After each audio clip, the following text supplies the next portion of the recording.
Bom, pessoal, futurismo.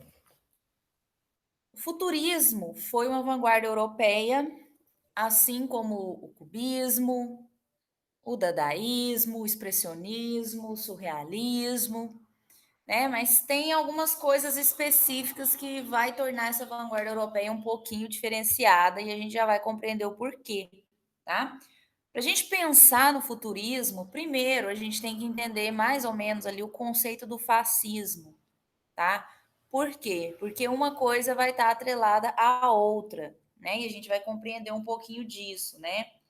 Então, primeiro vamos entender o que é o fascismo, e é importante a gente compreender como que os regimes totalitários eles se comportam em relação à arte, tá? O fascismo ele vai nascer na Itália no início do século XX e o fascismo é ultranacionalista, né? E eles adotam aí um caminho violento, né? E de guerra para poder defender o que eles acreditam, né? O Estado que eles acreditam, né? Então, e no início do século XX, a gente sabe muito bem que está a todo vapor as vanguardas europeias, né? Então, essas vanguardas europeias que estão acontecendo, dentre expressionismo, cubismo, na Itália está acontecendo o futurismo, né? E o futurismo, o que vem a ser o futurismo, né? Ele é um movimento artístico que ele nega o passado. Ele glorifica tudo aquilo que é novo, que é moderno, que é do futuro. Então, ele vai glorificar a máquina, a velocidade. Então, ele vai ver beleza nessa estética do novo, do moderno, né? Da vida moderna, né? Então, quem que é o idealizador do futurismo, né? O fundador desse movimento, né? É o Filippo Marinetti, né? E ele era um grande defensor da guerra como uma forma de higiene social, tá? Pessoal, os regimes totalitários, eles podem fazer uso da arte a seu favor, tá? Por quê? Porque a arte, ela também, ela pode servir como um instrumento de divulgação de uma ideologia e de doutrinação ideológica, né? Então, a gente vai compreender, né, como que uma estética artística, ela pode também estar a favor de uma ideologia, de um pensamento, de um movimento, tá? Então, pessoal, é o seguinte, os nazistas, eles tinham consciência da importância da arte e da cultura para a dominação de um povo, tá? E em 1937, eles vão inaugurar em Munique, na Alemanha, uma exposição chamada Exposição da Arte Degenerada. O que eles consideravam arte degenerada? As vanguardas que estavam acontecendo. Então, tudo aquilo que era moderno, que era novo, que se contrapunha à estética do academicismo, era considerado degenerado, certo? Então, degenerado vai ser um termo que os nazistas vão usar para se referir à arte moderna, tá? Então, eles vão organizar essa exposição da arte degenerada. Da onde que vieram essas obras? Eles apreenderam obras de vários museus de toda a Alemanha, né? E levaram para essa exposição de arte degenerada. Então, foram um total de 650 trabalhos confiscados, né? De vários museus ao redor do país. E eles vão aí chamar de degenerado tudo aquilo que não está de acordo com os preceitos desse regime, né? Do nazismo. Então, o que vai acontecer? Basicamente, todas as vanguardas que estavam acontecendo naquele momento era considerado degenerado. E, por exemplo, né, o cubismo, fovismo, surrealismo, dadaísmo. Então, eles vão começar a proibir algumas atividades nos museus desde 1933. Por quê? Justamente porque eles sabem o poder que a arte tinha de transformar a vida das pessoas, né? De trazer sonhos, esperanças, inclusive o poder da provocação que as vanguardas europeias estavam trazendo. Então, isso tudo vai começar a ser censurado, proibido. Vários artistas vão ser deportados, né? Então, o Hitler ele vai fechar, né, nessa exposição, né, nessa loucura toda que está acontecendo, ele vai fechar a escola de Bauhaus, né, a escola chamada Bauhaus, que era uma das escolas mais importantes de design, de arte e de arquitetura da Alemanha. Tá? Essa escola ela incentivava a liberdade criativa do artista. Né? Então, eles consideraram a escola comunista demais e fecharam, certo? Que vai acontecer? Né? Então, com essa história toda dessa exposição dos degenerados, a arte ela vai ficar submissa à censura, né? E à coordenação do nazismo. Então, essa exposição ela viajou por mais de 12 cidades e teve quase 3 milhões de espectadores. Então, isso tudo que eu estou falando, pessoal, para a gente entender o contexto do que está acontecendo. A gente tem o nazismo aí crescendo como uma ideologia muito forte, né? Uma exaltação à guerra como forma, entre aspas, de limpeza da sociedade, né? Muito preconceito, muita discriminação, e as vanguardas europeias vai ser alvo disso, né? Então a gente vai ter muita censura, proibição de diversas manifestações artísticas, tá? Então o que vai acontecer? A gente vai ter algumas obras expostas nessa exposição dos degenerados, né? Obra do Pablo Picasso, do Georges Braque, do Henri Matisse, do Paul Klee, do Kandinsky. Isso tudo era considerado degenerado. Por quê? Porque brigava com a estética até então vigente, que era a estética acadêmica, né? Uma Vênus de Milo, uma Mona Lisa, né, que é aquela cópia da natureza, né, que a gente vai chamar na arte de mímese, né, que é a imitação da realidade. Então, pessoal, o que eles faziam? Eles pegavam essas obras de artes, entre aspas, degeneradas, e eles colocavam na exposição nos museus ao lado de desenhos feitos por pessoas que tinham deficiência mental, ao lado de fotografia de deficientes físicos, para tentar associar as vanguardas com pessoas doentes, com pessoas, entre aspas, incapazes, né? Por quê? Porque eles queriam considerar esse tipo de arte como uma arte inferior, né? Uma arte ali que estava numa espécie de declínio cultural, certo? Então aí a gente chega no futurismo de fato, enquanto movimento. O que vai acontecer? É até engraçado, né? Até eu costumo falar muito nas minhas aulas que é até meio contraditório, porque o futurismo ele é uma vanguarda. O futurismo ele tem uma estética muito vanguardista. Porém, os artistas deste movimento são artistas que vão apoiar o fascismo, né? Vão apoiar o nazismo, né?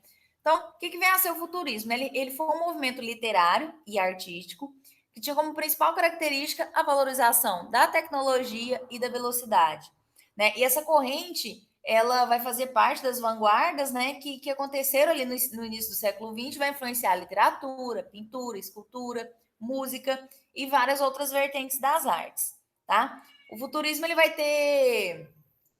vai iniciar ali de fato com o Manifesto Futurista do Filippo Marinetti, tá? Então, dentre várias coisas que ele disse nesse manifesto, né, publicado em 1909 no jornal Le Figaro, eu separei dois trechos especiais aqui para ler para vocês.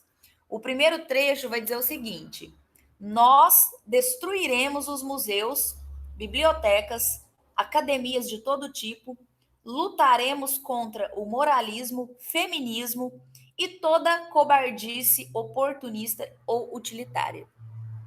Outro trecho que eu separei diz o seguinte: nós queremos glorificar a guerra, única higiene do mundo, o militarismo, o patriotismo, o gesto destruidor dos libertários, as belas ideias pelas quais se morre e o desprezo pela mulher. Eu acho que não precisa nem explicar muito, né, pessoal? Inclusive, infelizmente, nada tão diferente do que o que a gente está vivendo hoje em dia, né? Bom, pessoal, o movimento futurista, ele predominou principalmente na França e na Itália, onde os artistas eles se identificavam ali com o fascismo, tá? Diversos membros do grupo foram aderindo ao Partido Fascista, que depois, né, após a Primeira Guerra Mundial, se enfraqueceu e o movimento, né, ele se enfraquece, apesar que depois essa estética ela retorna ali no dadaísmo com outra pegada, né? Mas o movimento acaba se enfraquecendo. Mas vamos entender o que foi esse movimento enquanto ele existiu, né? A gente vai destacar como principais características do movimento futurista, como eu já falei, né? A valorização da velocidade, do dinamismo, a exaltação à tecnologia, uma ligação ideológica com o fascismo, que já ficou bem óbvio, e uma ruptura com o passado. Então, tudo aquilo que simbolizasse nostalgia, atraso, tudo que fosse do passado, eles queriam abolir, ok? Destruir mesmo, né? E uma grande utilização da publicidade e tipografias. O que isso significa? Significa que essa estética de velocidade, de modernidade, vai ser uma estética muito forte de propaganda e as tipografias, o que? As letras, né? A gente vai ter muito presente as tipografias na estética futurista, tá? Algumas obras que a gente vai olhar, vai ficar muito óbvia a influência do cubismo, tá? Por quê? Porque a arte futurista, ela é muito geométrica, certo? E quase que abstrata em algumas obras, tá? E a gente vai ter uma tendência a justificar a violência através do militarismo, né? Então a gente vê, né, que o passado sempre se fazendo presente, né? Daqui a pouquinho a gente vai entender um pouquinho também da influência da estética futurista na publicidade atual. Tá? Então, pessoal, fica aí evidente aí que o futurismo ele valorizava a industrialização, a tecnologia enquanto um progresso técnico, ou seja, é uma arte técnica, não é uma arte ali poética para você pensar, refletir, aquela arte ali que vai estar atrelada aos sentimentos, né? É uma arte enquanto propaganda, enquanto estética, atrelada ao fascismo, certo? Pessoal, além disso, né, essa base do futurismo, ela vai estar também na velocidade, na vida moderna, na violência, mais uma vez, e na ruptura com o passado. Mais uma vez, nessa obra, a gente vê grande influência cubista. Por quê? Porque eles estavam muito atrelados ao movimento. E o que está acontecendo no início do século XX? O cubismo, ele é um dos precursores do cinema, né? Quando o fotógrafo Muybridge ele faz aquela experiência com as fotografias dos cavalos, ele está ali retratando uma sequência de movimentos, né? Que alguns artistas, como o Giacomo Balla, ele vai tentar representar em outros animais, como essa imagem, por exemplo, né? Que ele vai retratar o movimento do cachorro, né? Um cachorro ali que está em movimento, então você vê a intenção do artista de retratar uma mesma cena, um mesmo movimento de diversos ângulos.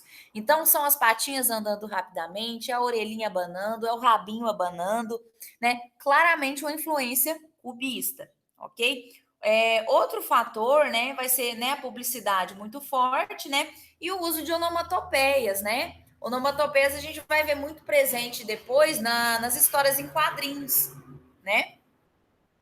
Pessoal, nas criações futuristas, eles buscavam expressar o movimento real, né, assinalando ali a velocidade expostas pelas figuras, a gente viu isso muito bem no cachorrinho, né, e esse movimento no espaço, tá? Então, mais uma vez, esteticamente falando, visualmente falando, a gente vê forte influência cubista, né? Então, a pintura futurista ela vai ter essa influência cubista e uma influência forte abstrata, né? O abstrato, ele basicamente ele é o contrário do figurativo. O que é uma pintura figurativa? É quando você ainda compreende os elementos que estão ali representados. Então, como por exemplo, nessa obra a gente tem um rosto, né? A gente vê que é um rosto, né?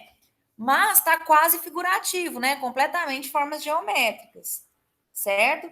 E a gente tem aí grandes artistas que vão se destacar no futurismo, né? Então eu vou passar aqui algumas obras para vocês. E eu quero que vocês reparem o seguinte: influência cubista, abstrata e essa exaltação à tecnologia. Boa parte dessas obras vão se assemelhar muito com máquinas de fábricas, com construção civil, tá? Então, essa estética não é à toa, ela é intencional, ok? Então, aí algumas obras para vocês observarem. Reparem nessa estética, né? Nos principais artistas, né, que fizeram parte do movimento, artistas que compactuavam com o nazismo, compactuavam com o fascismo, certo? Claro, depois a estética futurista ela volta nas artes visuais, ela volta na publicidade, não mais com essa pegada nazifascista, ok? Mas a estética ela nos influencia até o dia de hoje, vocês já vão compreender o porquê, tá? Pessoal, o futurismo ele também vai influenciar bastante a Semana de Arte Moderna de 22, que a gente já conversou, tá? Porém, né, no Brasil, especialmente, os artistas brasileiros vão reformular o conceito de futurismo no país, né? Ou seja, eles vão tirar proveito da estética, mas não com as mesmas ideologias, certo? Então, reparem, né? Reforço, grande influência cubista e abstrata, tá? Daí a gente chega, né, na influência futurista na nossa publicidade atual, né? A propaganda aí de um energético. O que, que o energético quer passar de ideia para você? Daí a gente repara como que uma estética visual ela convence o consumidor, né? Um energético ele quer te passar a ideia do quê? De velocidade, de rapidez, de agilidade. Você vai ficar esperto, acordado, forte, concentrado, né? Então, nada melhor para associar o energético do que um carro de Fórmula 1, né? Do que essas luzes neon passando rápido. Por quê? Você vai ficar ágil. Né? Um segundo exemplo que eu trouxe aí para vocês, né, da cerveja Heineken, também, né, associada à modernidade, né? Então, se você bebe dessa cerveja, você é moderno, é jovem, é descolado. Então, percebam como que nenhuma estética na publicidade ela é à toa. Tudo tem um propósito, né? Propaganda de operadora de celular e por aí vai, pessoal. A estética futurista, ela já tinha voltado com tudo na publicidade dos anos 80, tá? E agora, mais uma vez, está aí com tudo. Então, ainda hoje a gente tem essa influência estética, mas né, não mais a ideológica. Então, vamos refletir sobre como a estética, a arte, ela pode ser usada em favor de algumas ideologias, né?